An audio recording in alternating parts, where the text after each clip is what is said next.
Ladies and gentlemen, there are two kinds of stories. Those you can take to bed with you and then there's the other kind.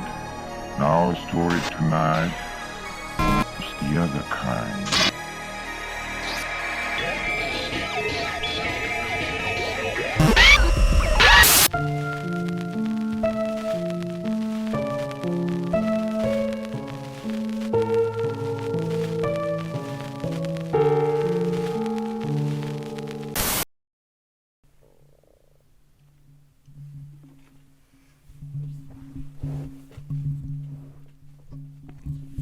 Hey, what's up? Jacob Palacio here. I know in the very first video when I was reviewing You Won't Be Alone, I said that I would be doing all 5 of these Sundance Movie reviews.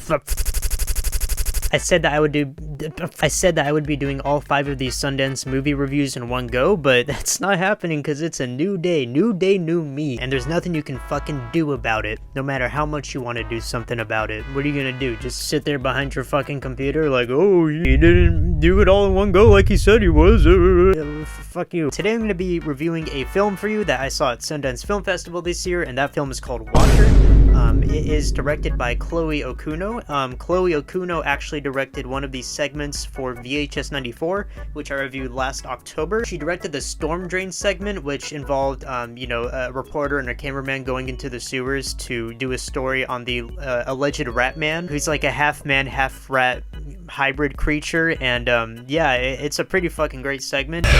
She also did a short film that premiered at the Screamfest Film Festival in 2014, I want to say, called Slut, which is a pretty good little short film. I enjoyed it quite a bit. And Watcher, which was released at Sundance this year, is her very first feature film debut. So this is her first shot at the big screen, and this is a movie about a girl. The film stars Maika Monroe, who plays the lead character named Julia, and Maika Monroe is in films such as It Follows, The Guest, among others. Great actress, and she's really fucking great in this movie. In fact, I will even argue that this is her best performance yet. Actor Carl Glusman is also in this film. You probably know him from Gaspar Noé's Love, Nocturnal Animals. I think he's in The Neon Demon. He plays her fiancé, and honestly, I mean, look, he seems like a great guy in person, but this dude is not a great actor. I'm sorry. Especially acting aside Maika Monroe, you can really tell that this guy is just not on the same level. But he seems like a cool guy. I mean, whatever. So the film begins with Julia and her fiancé Francis as they are moving into their new apartment in Romania. Francis, her fiancé, is Romanian, but Julia is not. In fact, she's a retired actress, and she speaks very little to no Romanian at all. So it's basically just her in this foreign country, and the only person that she knows is her fiancé. She's kind of put in a very interesting situation here because she's moving into a country, and she has no job, by the way. I'm pretty sure she's unemployed in this film, and she's like trying to look for a job or whatever, but she's basically all alone in this foreign country because her fiancé is always out to work and he's always working, so they never spend that much time together. And there's an apartment building adjacent to theirs, and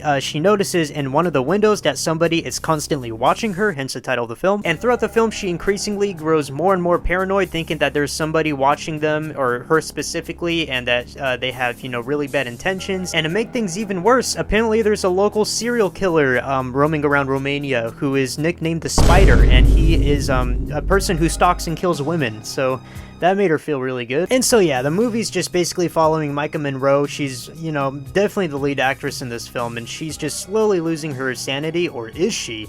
Just thinking that there's somebody watching her, and yeah, that's pretty much Watcher. I really liked Watcher, and I think the one thing that made it so engaging for me personally is that it just has a really strong lead performance from Maika Monroe, as I mentioned before, and it's just an overall really great performance, and the film does a really great job at putting you into this character's shoes as she's just walking around this foreign country. She can't really talk to anybody or connect with anybody because she doesn't speak a lick of Romanian, and throughout the entire film there's this constant feeling of like isolation and unfamiliarity and just a sense of being lost because the only person she can really trust and communicate with is her fiance, but her fiance is never really home because he's always out working because he's just a really busy guy. So yeah, she's pretty much just by herself, and we're essentially following Julia on a day-to-day basis as she's just kind of like walking around Romania and thinking somebody's watching her. This is a very slow moving film that takes its time, as short as it is. I think it's like 90 minutes, and it's really slow, but it does a really great job at building up tension. as well as the sound design in this film, which is also fantastic, especially towards the end. You know, the sound design is really, really well done. The film was also very well shot.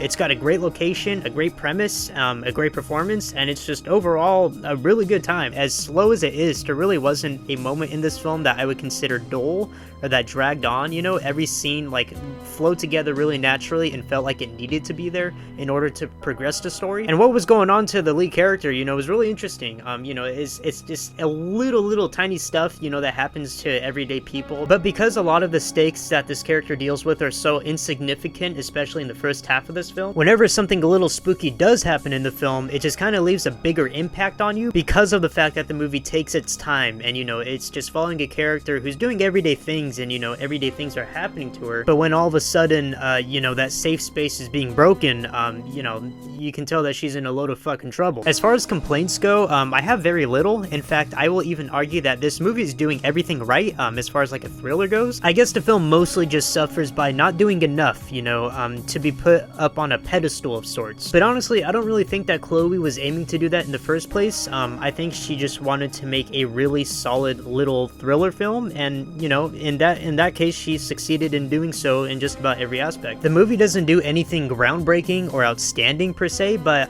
it's just a really well done, solid little thriller, and overall a fantastic directorial debut by Chloe Okuno. You know, this being her first film shows a lot of promise of what she's capable of doing in the future, so I'm excited to see what else she comes up with. Overall, Watcher is just pretty good. It's a pretty good movie. Again, it's not like outstanding or groundbreaking, but you know, what it sets out to do, it does a great job at. Honestly, rating this movie is kind of hard. I'm jumping back and forth between a 7 and an 8. A 7 seems really low, but I feel like that's the necessary score to give this movie, because again, it's not aiming to do something great.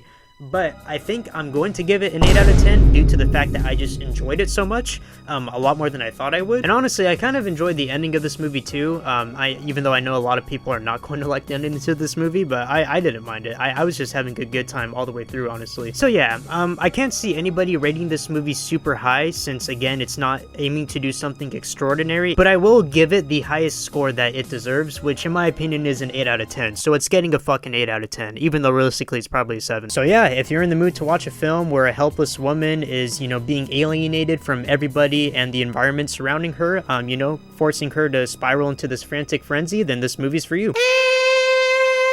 That's really all I have to say. No, not really anything much else to add. Thank you guys so much for watching this video. Stay tuned for more Sundance reviews coming very soon, and I will see you guys when those come out. I don't know when, but they will. Alright, bye.